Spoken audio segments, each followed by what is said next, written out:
نحمده ونصلي على رسوله الكريم اما بعد فاعوذ بالله من الشيطان الرجيم بسم الله الرحمن الرحيم وعد الله المؤمنين والمؤمنات جنات تجري من تحتها الانهار خالدين فيها ومساكن طيبة في جنات عدن ورضوان من الله اكبر ذلك هو الفوز العظيم آمنت بالله صدق الله العظيم۔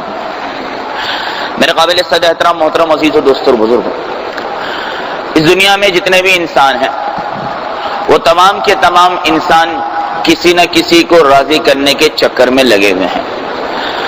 کوئی آپ کو اپنے افسر کو راضی کرتا نظر آئے گا، کوئی اپنے مالک کو راضی کرتا نظر آئے گا، کوئی اپنے محبوب کو راضی کرتا نظر آئے گا۔ کہیں میاں اپنی بیوی کو راضی کر رہا ہے تو کہیں بیوی میاں کو راضی کرنے والے کام کر رہی ہے، کہیں ماں باپ اولاد کو راضی کرنے میں لگے ہیں تو کہیں اولاد ماں باپ کو راضی کرنے میں لگی ہے۔ ہر ایک انسان دنیا کے اندر کسی نہ کسی کو راضی کرنے میں ضرور لگا ہوتا ہے، لیکن جو مومن ہوتا ہے میرے دوستوں وہ اپنے رب کو راضی کرنے میں لگا ہوتا ہے۔ یہی مومن کی زندگی کا نصب العین ہوتا ہے۔ چنانچہ اگر مجھ سے کوئی پوچھے یا آپ سے کوئی پوچھے کہ بھئی آپ کی زندگی کا مقصد کیا ہے، تو آپ دو لفظوں میں اس کو سیدھا سیدھا جواب دیں گے کہ بھائی میری زندگی کا مقصد یہ ہے کہ اللہ تبارک و تعالی جو ہے وہ مجھ سے راضی ہو جائے۔ چنانچہ میرے محترم عزیزوں، اگر اسی لمحے کسی ایمان والے کو یہ بات پتہ لگ جائے کہ اللہ تبارک و تعالی جو ہے وہ اس سے راضی ہے تو وہ اسی لمحے مرنے کو تیار ہے۔ جب اللہ تعالیٰ مجھ سے راضی ہے تو اب نہ کسی سے بات کرنے کی ضرورت ہے، نہ کہیں جانے کی ضرورت ہے، اور نہ ہی مجھ سے کسی سے ملاقات کا شوق ہے، کیونکہ اللہ تبارک و تعالیٰ میرے محترم عزیزوں جس سے راضی ہوتا ہے اس سے موت کے وقت کلمہ نصیب ہو جاتا ہے۔ اللہ تبارک و تعالیٰ جس سے راضی ہوتا ہے جب وہ قبر میں اتارا جاتا ہے تو اس کی قبر حد نگاہ تک جو ہے وہ وسیع کر دی جاتی ہے۔ اللہ تبارک و تعالیٰ جب کسی سے راضی ہوتا ہے وہ میدان حشر میں آتا ہے تو اللہ تبارک و تعالیٰ اس کو اپنے عرش کا سایہ نصیب کرتا ہے۔ اللہ تبارک و تعالیٰ جب کسی سے راضی ہوتا ہے تو اس کا پل صراط پر سے گزرنا آسان فرما دیتا ہے، اور اللہ تبارک و تعالیٰ جب کسی سے راضی ہوتا ہے تو اس کو جہنم سے خلاصی عطا کر کے جنت میں داخلہ نصیب فرما دیتا ہے۔ لہذا اگر اس لمحے کسی کو پتہ لگ جائے کہ بھائی بس اب اللہ تعالیٰ آپ سے 100% راضی ہو چکے ہیں اور آپ جیسے ہی مریں گے تو اللہ آپ کی اپنی رضا کا پروانہ آپ کو عطا کر دیں گے، اب مرنا تو ہم میں سے سبھی کو ہے، لیکن ایسے وقت میں موت آ جائے جب اللہ راضی ہو تو پھر اس سے بہترین موت اور کسی کو نصیب نہیں ہو سکتی ہے۔ اس سے تین چیزیں دنیا میں بہت بڑی ہیں۔ سب سے پہلے تو اللہ کا نام بہت بڑا ہے، دوسرے نمبر پر اللہ کی یاد بہت بڑی ہے، اور تیسرے نمبر پر اللہ کی رضا بہت بڑی ہے۔ ہم اکثر و بیشتر کہتے ہیں اللہ اکبر۔ یہ اللہ اکبر کہنا اللہ تبارک و تعالیٰ کی عظمت کا اقرار ہے کہ اللہ تبارک و تعالیٰ سب سے بڑا ہے۔ اس کی یاد کے بارے میں حضرت ابن عباس رضی اللہ تعالی عنہ سے کسی نے پوچھا کہ ابن عباس دنیا میں سب سے بڑی چیز کیا ہے؟ اس نے کہا قرآن سے جواب دوں؟ اس سے اچھی کیا بات ہوگی، قرآن سے بتا دیجئے۔ وَلَذِكْرُ اللَّهِ أَكْبَرُ، اللہ تعالیٰ کی یاد جو ہے، اللہ کا ذکر جو ہے وہ سب سے بڑی چیز ہے، اس سے بڑی دنیا کے اندر اور کوئی بھی چیز نہیں ہے۔ ایک اور چیز بہت بڑی ہے جسے قرآن سمجھاتا ہے، وہ ہے وَرِضْوَانٌ مِّنَ اللَّهِ أَكْبَرُ، اللہ تبارک و تعالیٰ کو راضی کرنا۔ اس لیے میرے محترم عزیزوں، نبی کریم صلی اللہ علیہ وآلہ وسلم نے ارشاد فرمایا، پلے باندھ لیجئے بھائی، نبی کریم صلی اللہ علیہ وسلم نے ارشاد فرمایا کہ جو آدمی صبح شام 3 مرتبہ اس دعا کو پڑھ لیا کرے، اللہ تعالیٰ کے ذمے ہے کہ اللہ تعالیٰ قیامت کے دن اس کو راضی کر لے۔ اللہ تعالیٰ کے ذمے ہے کہ اللہ تعالیٰ قیامت کے دن اس کو راضی کر لے۔ وہ کون سی دعا ہے؟ رضیت باللہ ربا، میں اللہ تعالیٰ سے راضی ہوں کہ وہ میرا رب ہے، وبالاسلام دینا، اور میں اسلام سے راضی ہوں کہ وہ میرا دین ہے، وبمحمد النبی، اور میں محمد صلی اللہ علیہ وسلم سے راضی ہوں کہ وہ میرے نبی ہیں۔ جو آدمی صبح شام اس دعا کے پڑھنے کا اہتمام کرتا ہے، یعنی صبح شام اللہ تعالیٰ سے راضی ہونے کا، دین اسلام سے راضی ہونے کا اور نبی صلی اللہ علیہ وسلم سے راضی ہونے کا اعلان کرتا ہے، یہ عمل اللہ تعالیٰ کو اتنا پسند ہے کہ اس انسان کے مرتے ہی قیامت کے دن اللہ تعالیٰ اس انسان کو راضی فرما دیتے ہیں۔ اس لیے اس دعا کو پلے باندھ کے یاد کر لینا چاہیے۔ تو میں نے دعا کیا پڑھی؟ رضیت باللہ ربا، میں اللہ سے راضی ہوں کہ وہ میرا رب ہے۔ رب کہتے ہیں پروردگار کو۔ اب ذرا اس مسئلے کو سمجھ لیجئے گا، اب ہمارا بیان اس ایک لفظ پر چلنے والا ہے۔ رب کہتے ہیں پروردگار کو، اور پروردگار کے معنی ہے پالنے والا۔ یہ رب کا لفظ بھی اللہ تعالیٰ کی صفاتی ناموں میں سے ایک نام ہے اور بڑا ہی عجیب نام ہے۔ آپ قرآن عظیم الشان کو کھولیں قرآن کریم کی سب سے پہلی جو سورت ہے وہ سورہ فاتحہ ہے. اس سورہ فاتحہ کے اندر اللہ تعالیٰ کے صفاتی ناموں میں سے سب سے پہلے آپ کو جو نام ملے گا وہ کون سا ملے گا؟ الحمدللہ رب العالمین. الحمدللہ رب العالمین. اللہ تبارک و تعالیٰ نے اپنے قرآن عظیم الشان میں اپنا سب سے پہلے جو صفاتی نام بیان کیا وہ رب کا نام بیان کیا ہے. پھر آپ قرآن کریم کا سب سے آخر کھولیں، سب سے آخری سورت قرآن کریم کی سورۃ الناس ہے، اس کو پڑھیں تو قل اعوذ برب الناس. اس کے اندر بھی اللہ تبارک و تعالیٰ نے اپنے صفاتی ناموں میں سے رب کا نام جو ہے وہ قرآن کے اندر آخر میں ذکر کیا. اس کے علاوہ قرآن کے ہر چوتھے پانچویں صفحے پر آپ کو رب کا لفظ ملے گا، اور بے شمار آیات جو ہے وہ دعائیں ہیں جو قرآن کریم کے اندر ربنا یا ربی کے نام سے جو ہے وہ شروع ہوتی ہیں. اس کی وجہ اور حکمت کیا ہے؟ علماء کرام لکھتے ہیں، بات ذرا مثال سے سمجھیے گا. ایک چھوٹا سا بچہ ہے وہ روتا ہے، اور اس بچے کی ماں کا نام جو ہے وہ فاطمہ ہے. اب ظاہر ہے بچے کو جب بھی کوئی ضرورت پیش آتی ہے تو وہ روتا ہے، رو کر اپنی جو ہے وہ خواہش کو پورا کروا لیتا ہے. اس پر ایک بات یاد آ گئی، ہمارے استاد محترم فرمایا کرتے تھے، بلکہ میں نے پیر ذوالفقار نقشبندی صاحب دامت برکاتہم العالیہ کی کتاب میں بھی یہ بات پڑھی کہ بھائی جب تک ہمیں رونا آتا تھا تو اللہ تعالیٰ ہماری ہر خواہش پوری کر دیتا تھا. ہم چھوٹے سے تھے، جب رونا آتا تھا تو ماں جو ہے وہ دودھ پلا دیا کرتی تھی، جب روتے تھے تو ماں کھانا کھلا دیا کرتی تھی، جب روتے تھے تو جو خواہش ہوتی تھی ماں اس کو پورا کر دیا کرتی تھی. آج میرا اور آپ کا معاملہ یہ ہے کہ ہم نے اللہ کے سامنے رونا بند کر دیا ہے. اگر آج بھی ہم اللہ کے سامنے رونا شروع کر دیں تو جس طرح اللہ تعالیٰ بچپن کے زمانے میں ہماری ہر خواہش کو رونے کی وجہ سے پورا کر دیا کرتا تھا، ایسے ہی آج بھی جو انسان اللہ کے دربار میں آئے گا، اللہ کے آگے ہاتھ اٹھا کر روئے گا، اللہ تعالیٰ آج بھی اس کی تمام خواہشوں کو پورا کرنے والا بن جائے گا. تو میرے محترم عزیزوں، ایک بچہ ہے چھوٹا، اس کی ماں کا نام فاطمہ ہے. بچے کو کوئی ضرورت پیش آئی، اب وہ کہے کہ فاطمہ فاطمہ فاطمہ مجھے یہ چاہیے، فاطمہ مجھے یہ چاہیے، فاطمہ مجھے یہ چاہیے. وہ بچہ مستقل اپنی ماں کا نام لیتا رہے تو ماں اس کی طرف زیادہ توجہ نہیں دیتی ہے. اس کے برخلاف اگر بچہ روتے ہوئے امی امی امی پکارتا ہے تو ماں کا دل جو ہے وہ فوراً بے چین اور بے قرار ہو کر بچے کی طرف جو ہے وہ متوجہ ہو جاتا ہے. اس کی وجہ کیا ہے؟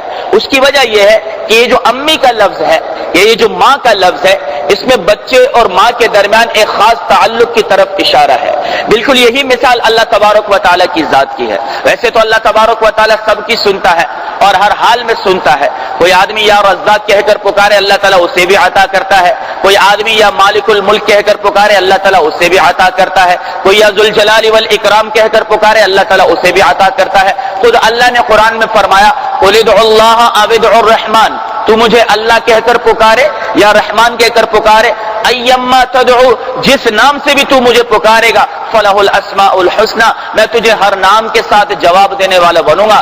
لیکن میرا بندہ اگر تو اس نام سے مجھے پکار لے جو نام مجھے بہت زیادہ محبوب ہے، جس نام کے اندر تو اس بات کا اقرار کرے کہ تو ہی میرا پالنے والا ہے، تو ہی میری ضرورتوں کو پورا کرنے والا ہے، یعنی اگر تو مجھے رب کے نام سے پکارے گا تو میری رحمت جوش میں آ کر تیری طرف زیادہ متوجہ ہو جائے گی. اس لیے علماء کرام نے یہ نقطہ لکھا ہے میرے دوست، علماء کرام نے یہ نقطہ لکھا ہے کہ اگر آدمی اپنی کسی حاجت اور ضرورت کے لیے ہاتھ اٹھائے اور کسی خاص دعا، ہماری تو دعاؤں کے اندر بھی خاص دعائیں ہوتی ہیں نا، آپ نے دیکھا ہوگا امام دعا مانگ رہا ہوتا ہے نا، کہتا جی دعا کریں فلاں آدمی بیمار ہے، تو پھر ہماری آمین نکلتی ہے آمین، کہ جی فلاں آدمی آمین. اب دعا کرے بھائی اللہ تعالیٰ قرض کا مسئلہ حل کر دو، پوری مسجد زور آمین، کیونکہ اپنے مطلب کی بات آ گئی، اپنے مطلب کی بات آ گئی. ہم کہ جی دعا کرے اللہ تبارک و تعالیٰ بیماریوں کو دور کر لے تو زور سے آمین نکلتا ہے. دوسرے کے لیے مانگے تو تھوڑا، اپنے لیے مانگے تو زور سے. بعینی ہی اسی طرح اگر کوئی دعاؤں میں بھی خاص دعا ہو کہ یار یہ دعا میری ضرور قبول ہو جائے، تو فرمایا اس دعا سے پہلے 3 مرتبہ یا رب یا رب یا رب کہہ لے، اس کے بعد دعا مانگ لے، اللہ تعالیٰ اس دعا کو جلدی قبول فرما لیتے ہیں. اس لیے نسخے میرے دوستوں آپ کو دے رہا ہوں کہ رمضان مانگنے کا وقت ہے، اپنے مانگنے کے اندر اس کو ضرور داخل کر لیا کرے. تو رب کا جو لفظ ہے وہ اللہ تبارک و تعالیٰ کو بڑا پسند ہے. کس طرح پسند ہے؟ جب میں اور آپ اس دنیا میں پیدا بھی نہیں ہوئے تھے، حضرت آدم علیہ السلام کو اللہ تعالیٰ نے پیدا کیا، ان کی پشت پر ہاتھ پھیرا تو بہت سارے لوگ پیدا ہو گئے. پھر اللہ تعالیٰ نے پشت پر ہاتھ پھیرا، پھر بہت سارے لوگ پیدا ہو گئے. تمام کے تمام لوگوں کو جتنے جا چکے ہیں آدم علیہ السلام سے لے کر آج تک، اور دنیا میں جتنے ابھی تک آئے نہیں ہیں آخری وقت تک آئیں گے، سب کو اللہ تعالیٰ نے ایک جگہ جمع کر کے ایک سوال کیا، الست بربکم، الست بربکم، کیا میں تمہارا رب نہیں ہوں؟ تو ہم سب نے اس وقت جواب دیا قالوا بلا، کیوں نہیں آپ ہی ہمارے رب ہیں۔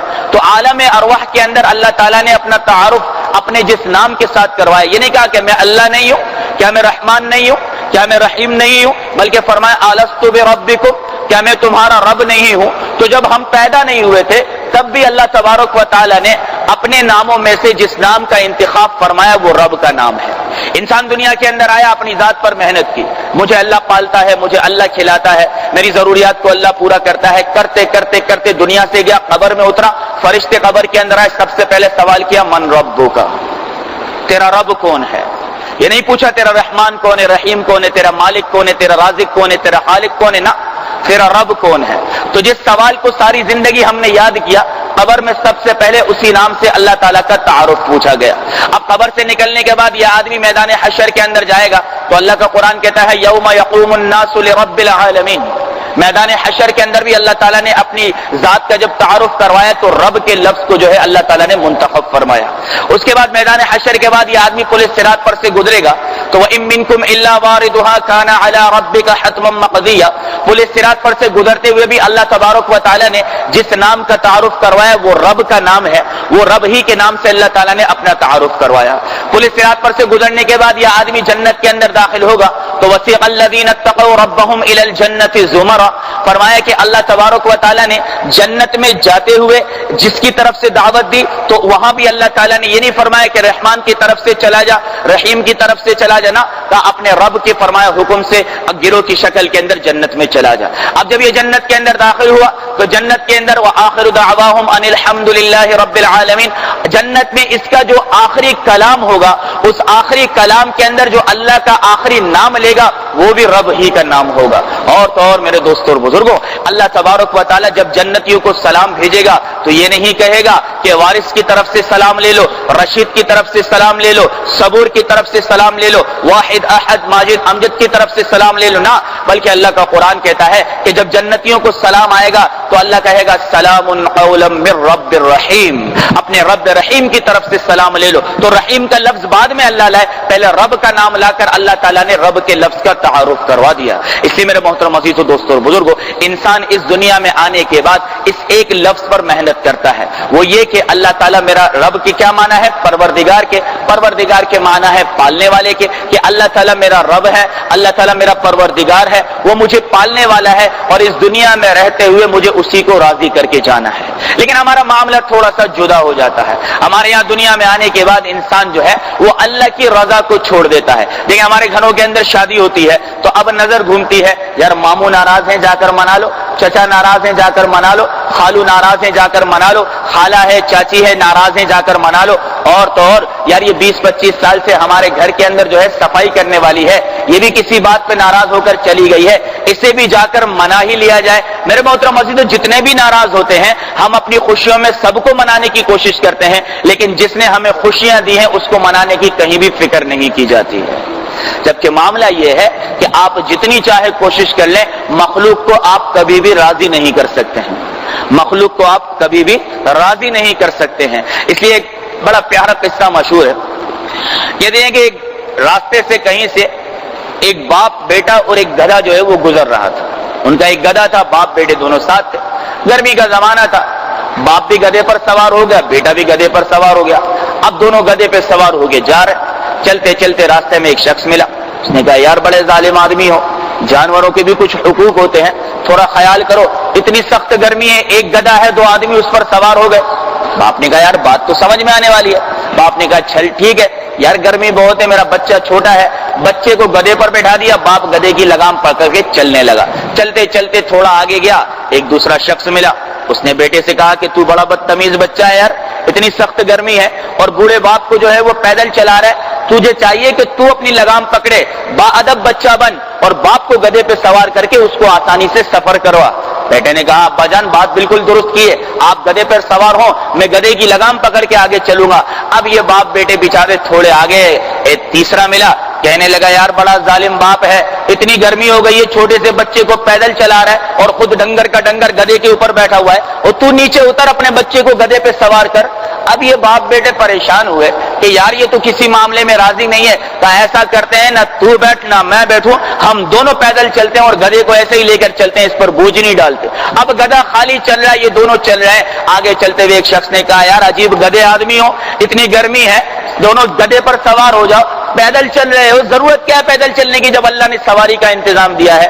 اب یہ باپ بیٹے دونوں سر پکڑ کے بیٹھ گئے۔ باپ نے کہا بیٹا اب ایک ہی علاج ہے، نہ ہم دونوں کا بیٹھنا قبول ہے نہ تیرا اور میرا بیٹھنا قبول ہے، اب اس گدھے کو ہم اپنے کندھوں پر اٹھا دیتے ہیں۔ چنانچہ باپ نے ہمت کی اور گدھے کو کندھے پہ اٹھایا۔ ایک آدمی نے آ کر کہا وہ بے وقوف، گدھے پر سواری کی جاتی ہے نہ کہ گدھے کو اپنے اوپر سوار کیا جاتا ہے۔ یہ دنیا ہے، یہ کیا ہے میرے دوستو؟ دنیا ہے، کسی حال میں راضی ہونے والی نہیں ہے۔ حضرت امیر معاویہ رضی اللہ تعالی عنہ نے امی عائشہ رضی اللہ تعالی عنہا کو ایک خط لکھا کہ آپ پوری کی پوری قوم کی ماں ہیں، آپ مجھے کوئی ایسی نصیحت فرمائیے جو مجھے فائدے مند ہو۔ امی عائشہ رضی اللہ تعالی عنہا نے جوابی خط لکھ کر بھیجا، بات سننے کی ہے، کہا اے معاویہ یہ بات اپنے پلے باندھ لو، اے معاویہ یہ بات اپنے پلے باندھ لو کہ اللہ تبارک و تعالیٰ کو راضی کرنے کے چکروں میں اگر کبھی مخلوق تم سے ناراض ہو بھی گئی تو یہ اللہ تعالیٰ کی ذمہ داری ہے کہ اس ناراض مخلوق کو تجھ سے راضی کر دے گا، لیکن معاویہ اگر تو نے مخلوق کو راضی کرنے کے چکر میں اللہ تعالیٰ کو ناراض کر دیا تو اللہ تبارک و تعالیٰ اسی مخلوق کے دل کے اندر تیری نفرت کو پیدا فرما دے گا۔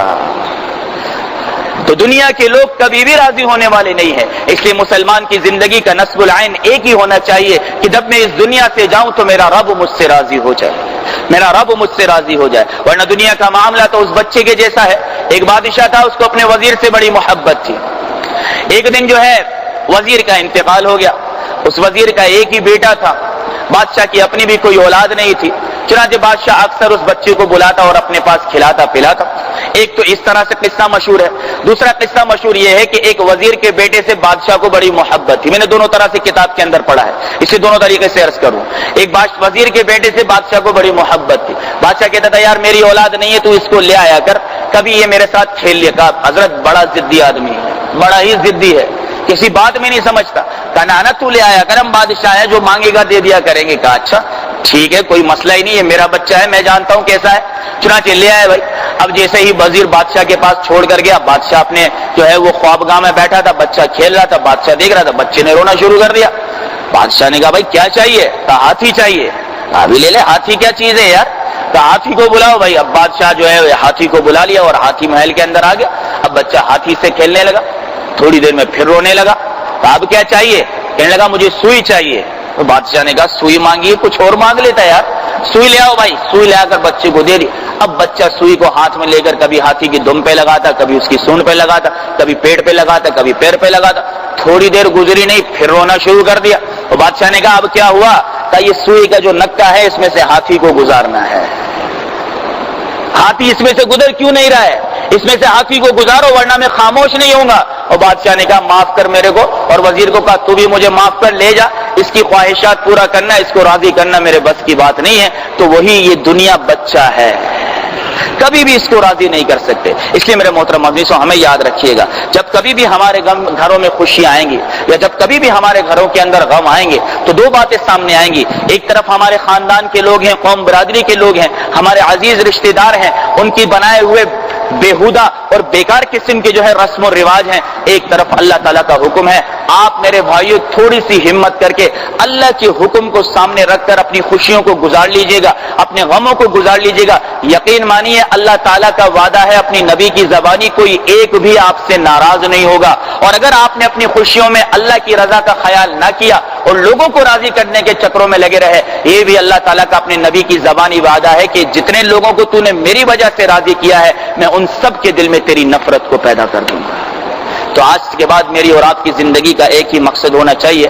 اب ہم توحید پر بیانوں کو ذرا اختتام پذیر کر کے انشاءاللہ اپنے بیانوں کا رخ دوسری طرف لے جائیں گے، اس لیے میں نے آج اس بیان میں یہی بات عرض کرنی چاہیے تھی کہ ہم سب اس دنیا کے اندر آنے کے بعد اپنے مقصد کو اسی میں لگائیں گے کہ آج کے بعد انشاءاللہ تعالی ہم نے اللہ تعالیٰ ہی کی ذات کو راضی کرنا ہے۔ اب اس راضی کرنے کے چکروں میں مخلوق ناراض ہو جائے تو کوئی بات نہیں، اللہ تعالیٰ تو راضی ہو ہی جائے گا، اور جس سے اللہ راضی ہے اس سے سب کچھ مل جائے گا۔ اللہ تعالیٰ ہم سب کو عمل کی توفیق عطا فرمائے۔ آخری گزارش کرتا ہوں، ایک منٹ ذرا بیٹھیے گا۔ دیکھیں بھائی جب بیان شروع ہو جائے اس کے بعد لوگوں کو کود کر آگے آنا درست نہیں ہے۔ میں بیان کے دوران اگر کسی کو منع کروں گا تو اس میں اس کو بھی برا لگے گا، اور سب سے بڑھ کر میرے اپنے بیان کا ایک جو تسلسل ہوتا ہے وہ ٹوٹ جاتا ہے. ایک شخص وہاں سے کود کے آیا ہوا ہے، ایک شخص یہاں سے کود کے آیا ہوا ہے، یہ سمجھتے ہیں کہ سامنے والے کو پتہ نہیں ہوتا. انتہائی درجہ بری بات ہے.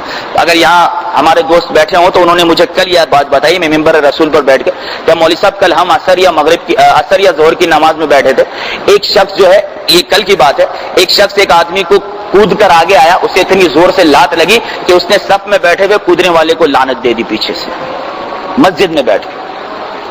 اس لیے بھائی مہربانی فرمائی، دیکھیں یہ بھی پیچھے اللہ والے کھڑے ہیں، اس طرح آپ بھی انتظار کیجیے، یا تو جلدی آ جائیے، ورنہ یہ کود کے پھلانگ کے آگے آنا، یہ حدیث میں اس کی سختی سے ممانعت آئی ہے. اللہ تعالی ہم سب کو جو ہے دین عالی کو سمجھ کر چلنے کی توفیق عطا فرمائے.